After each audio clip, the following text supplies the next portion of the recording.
Hello and welcome to my Tech Fun. In this video I would like to show you a few 3D printed objects which I will use in mechanical education. Also I would like to mention that this video is sponsored by thangs.com, but more about them later.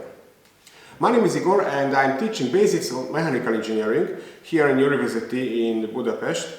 And I'm teaching future food engineers. Most of them are girls, and for some of them it's a little bit hard to understand these mechanical elements, and this is not their priority course anyway. So I know it is much easier to remember and understand how these mechanical elements works if they can hold it in the hand and see how they work in real life. All STL files used in this video are available on thangs.com. The links will be in the description of the video. Allow me quickly just a few words about Thangs. It's a website where you can search between models, and they have more than 1.5 million indexed models in the database. Very unique is the geometric search, where you can upload the model and find similar models, similar parts, or maybe to see if it is part of any assembled unit. You can collaborate on Thangs. You can create the private teams of Thangs users to share their ideas or track model versions or revisions. I really like the preview of the models on the Thangs because it's very useful. You can change the colors, you can change the transparency, or maybe you can, with a click a button, choose different views.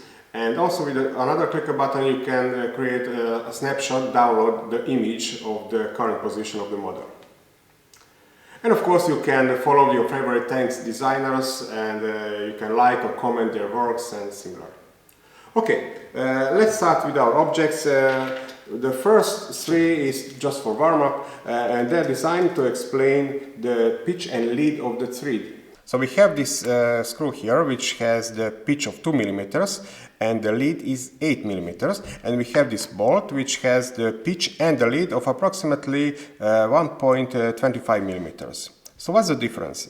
Of course the difference is the profile of the threads too, but this has more stars. This has 4 stars, and this means the rotation of the nut will result in moving of 8 mm in this case. Here the rotation of the nut will move only 1.25 mm in this case. So for my students I printed these 6 objects. They can be printed in the vertical position. It's very easy printing. I also designed a gap between the inner and outer thread. Of course the bolt printed in horizontal position is much stronger, but this is only for education purposes, so you can print it in this vertical position. Okay, let's start with this first one. It has the pitch and the lead of 1.5 mm because the thread is only one continuous helix. This means the distance between these two lines is 1.5 mm, and also if I place a nut on it, if I rotate it 1 revolution, it will move in axial direction exactly 1.5 mm. Usually the fasteners are designed this way. It has very small lead angle, and thanks to that angle, if I rotate it, I apply some small torque, I can feel that friction, self-locking friction, which will lock the nut in the position. Okay, but as you can see, I need a lot of rotation to move the nut in the position. So why don't we use a higher lead? Let's talk about this one. This has also thread with one continuous helix. It has the pitch and the lead of 6 mm, 4 times bigger than the previous one, but it also has only one start. In this case I will place a nut on it, and now with 1 revolution I can move 6 mm, so much faster I can move the nut in the position. But now this is something you cannot see in the video, but my students will feel with their hands, that I apply the same torque and I can feel that there is not enough friction to lock the nut in the position. So this big lead angle is not good to use as a fastener. This can be good as for linear motion, but if you take a look inside the nut, I'm not sure is it visible, only maybe 1 rotation of the thread is inside, so I couldn't apply too big load to it and it wouldn't be too stable. But look how much space we have here between these lines. So I have space here for 3 more threads. So that's how I got this version here. This one has 4 starts. I'm not sure, is it visible? But it has 4 starts, so the pitch is 1.5 millimeters, same like the previous version. But the lead angle is much bigger. The lead is 6 millimeters. This means if I place the nut with the same thread on it, and if I make a one rotation, it will move 6 millimeters, and I have a lot of thread, so I can apply bigger load. Of course, I also have here the same problem that I don't have that self-locking friction here. I apply the same torque here, and the nut is not locked.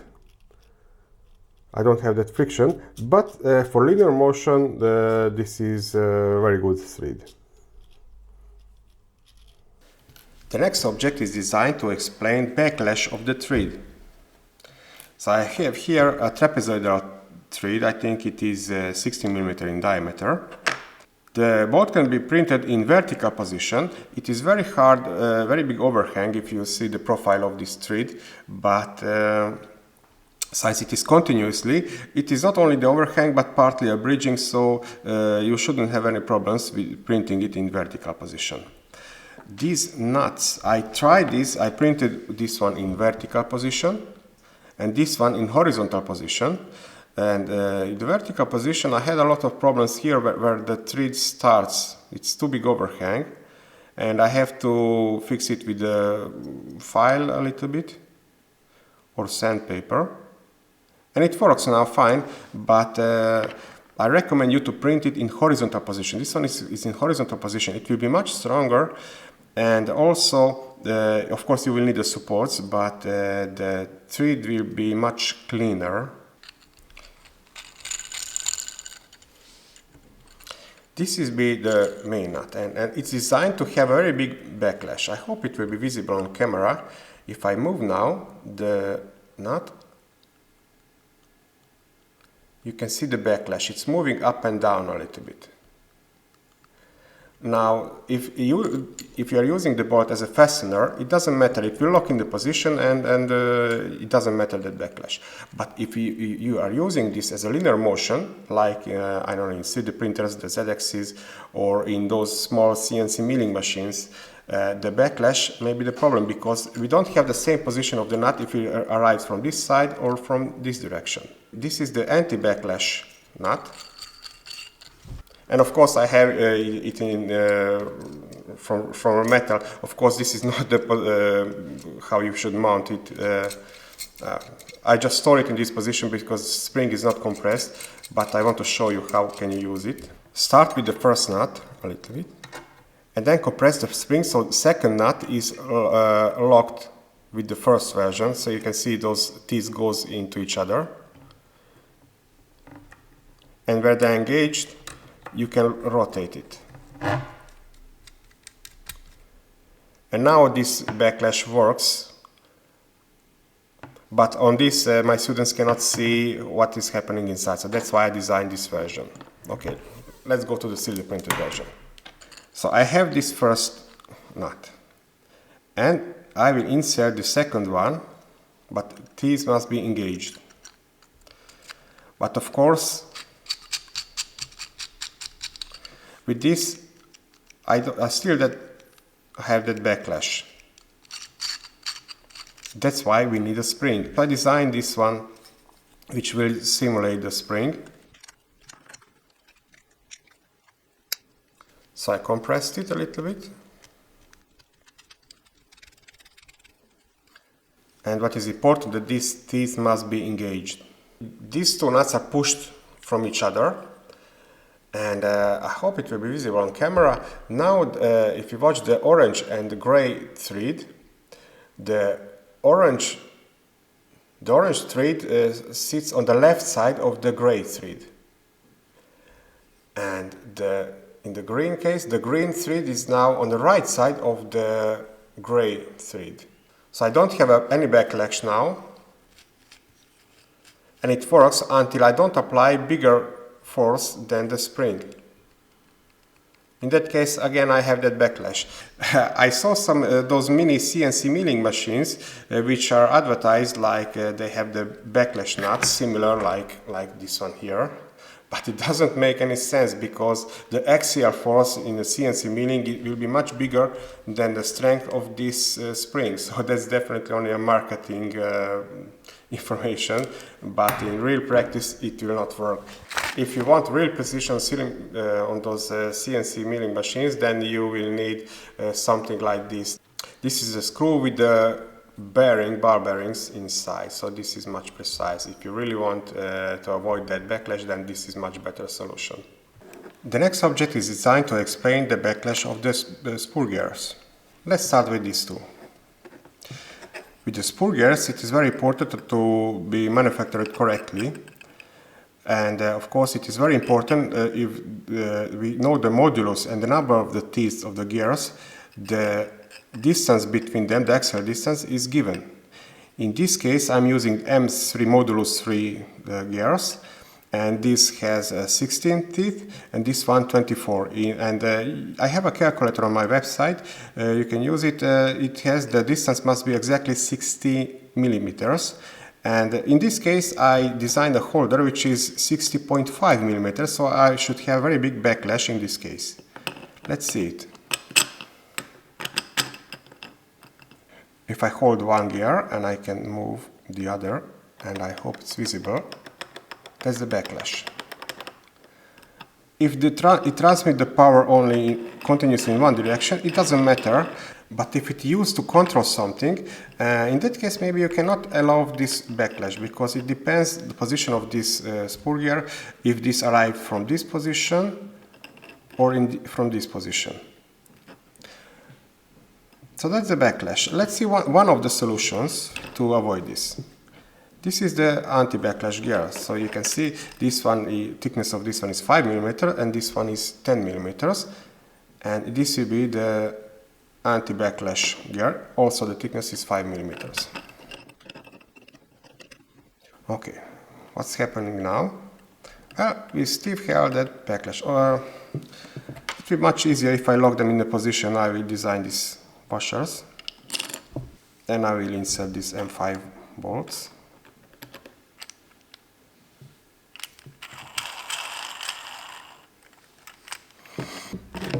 I also designed some magnets inside so I can attach it to the wire board, but now I'll use this metallic plate.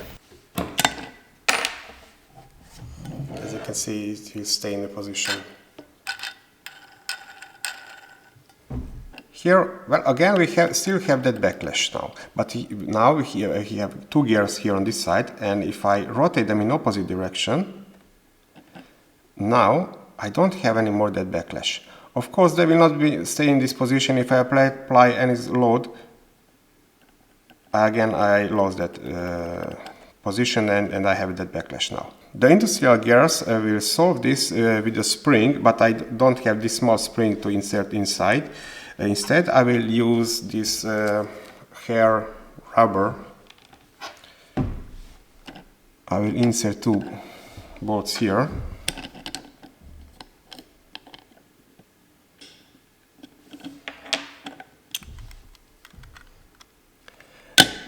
And now I will simulate the strength of the spring with these small rubbers.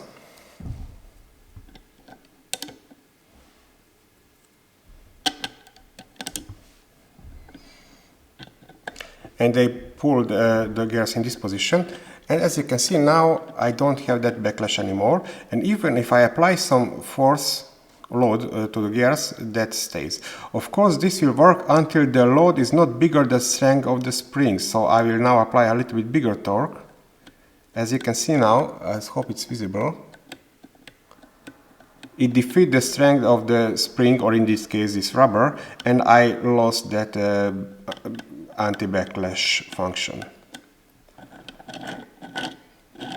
Don't forget, now only one side is working of this gear, or this one, depends on the direction of the rotating.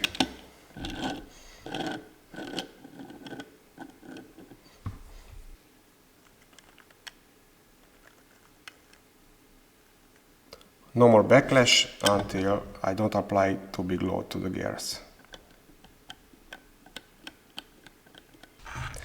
The next object is designed to explain the ball bearings and how important is the cage inside the ball bearing. I designed this to give those students to try to assemble a ball bearing.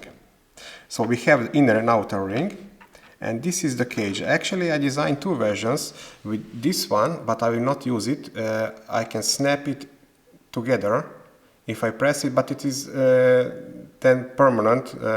I couldn't deassemble it without breaking it. Instead, I designed one side cage where I can step in the balls and they will stay in a position. Oh yes, about the balls, they could be 3D printed too, but it wouldn't be too accurate. So I was thinking, what are easily accessible balls? So these are Airsoft BB. And they are very accurate. The diameter of this is 6 mm with a negative tolerance, but it's very accurate. So I will use these in this ball bearing. Okay, let's start with the assembling. First, I have to insert inner and outer ring together, but now if it is in centered, I cannot insert the ball. See? There is a groove, and of course the ball fits there, but if they are centered, then we cannot be inserted. And now if I move the inner ring down, and now I have enough space to insert the balls.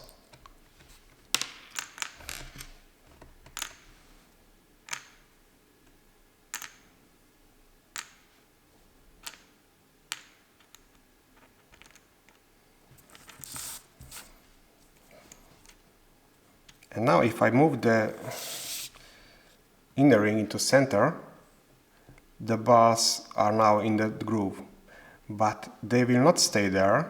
For this I have to insert the cage.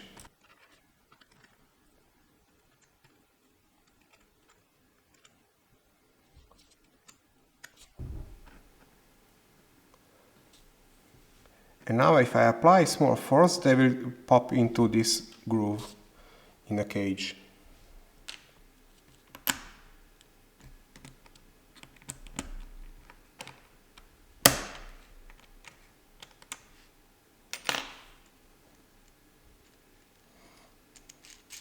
And actually I noticed it rotates very good. Of course, I wouldn't use this for some bigger load, but if you need some smaller load ball bearing, yes, definitely with this method you can create one.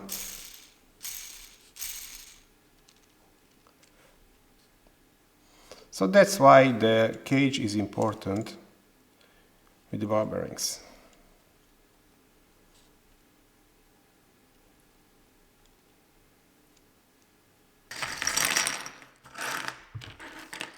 Next object is used to explain how universal joint or cardan joint works. So we have different parts. These are parts of the universal joint.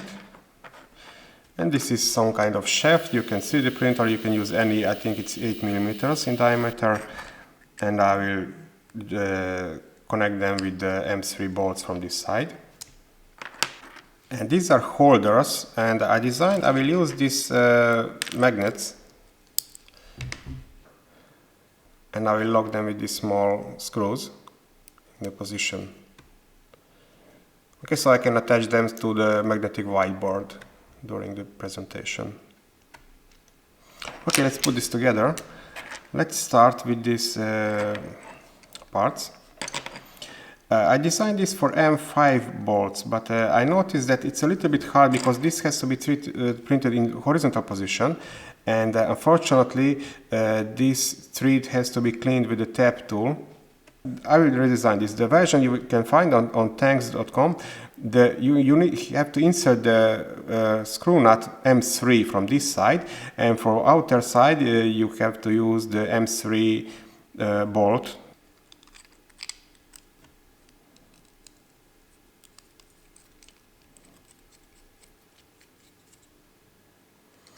tie this with your hand, but very slightly, otherwise you will break these bolts, because they are printed in vertical position, they are not so strong.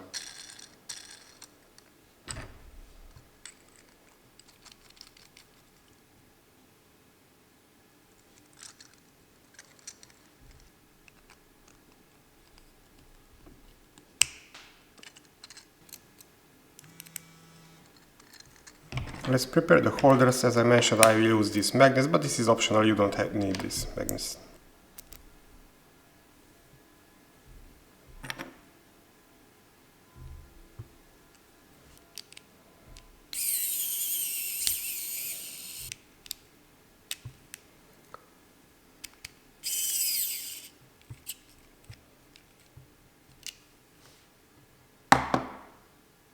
All magnets are now inserted, so I can attach it to the magnetic whiteboard, but for demonstration I will use this metallic plate here now. And this is how it works. So I can rotate one shaft and the other torque will be transmitted and power to the other. And what is the specification of the universal joint? That it can work if the shafts are under the angle. Now until the angle is small, in that case, the RPM is always the same, rotation per minute, but the angular speed varies. If I rotate this shaft constantly with this constant angular speed, this one varies, speed up, slows down. If the angle is small, it's not so visible, but let's try to raise the angle. And now if I will rotate this with constant speed, this one speeds up and slows down. If your object has these waves along the z-axis, same size as the lead of the screw, one of the reasons may be that the shaft of the motor and the lead screws are under small angle, because some couplings may act as these universal joints, allowing this angle between shafts. For example, in a car, it wouldn't be too good if, for example, the motor engine is in the front and we want to transmit the torque or the power with the car down to the back wheels. This wouldn't be too good if we would have this problem. And this can be solved with another shaft, cardon joint. Let me mount this.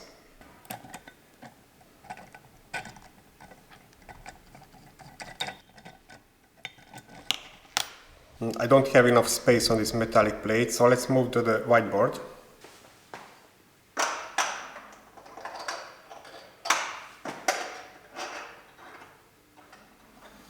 And actually this is how I will use it.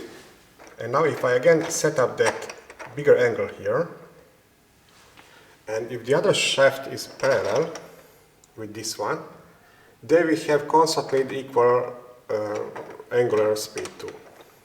So if now I rotate this one we constantly have the equal angular speed like this one here. So this one speed up, slows down, as I mentioned earlier, but this one we completely have the same angular speed like the first shaft here.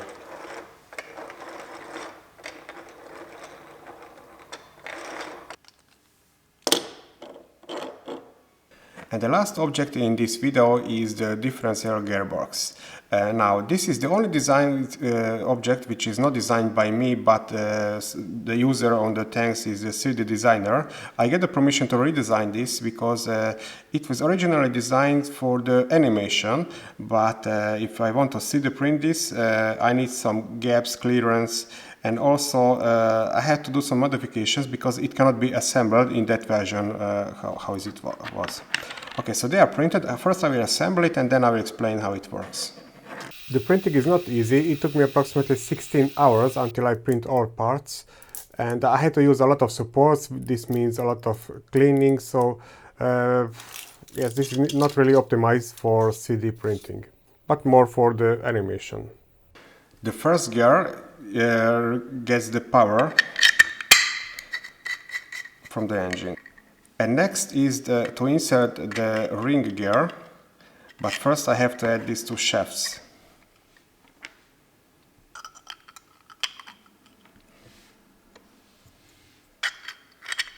I'm starting from this side, where the bigger hole is. And then I have to deform a little bit so it can pop on this shaft on the other side.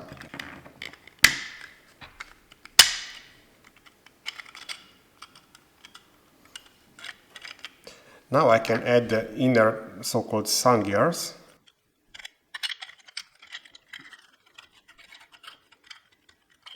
Don't tie too much. Here I add some distancer, just a piece of papers.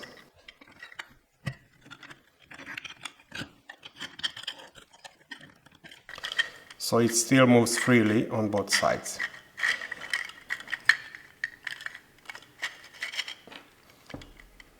And now the planetary gears. Theoretically this could work with only one planetary gear, but here if I have two, then the load is more equal and it will work more smoothly.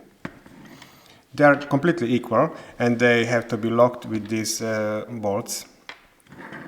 But it's tricky to insert them. So first I have to place them here on two sides, and I have to pay attention that these two surfaces are parallel with each other, so they are exactly on two opposite sides. If not, then just move one gear up or down. And where these two sides are parallel, then you can twist it and place it inside this holder. And now they could stay here now, but I will lock them with this bolt. Even if I tighten it, because it has this shoulder, they should rotate freely. And also with the other planetary gear.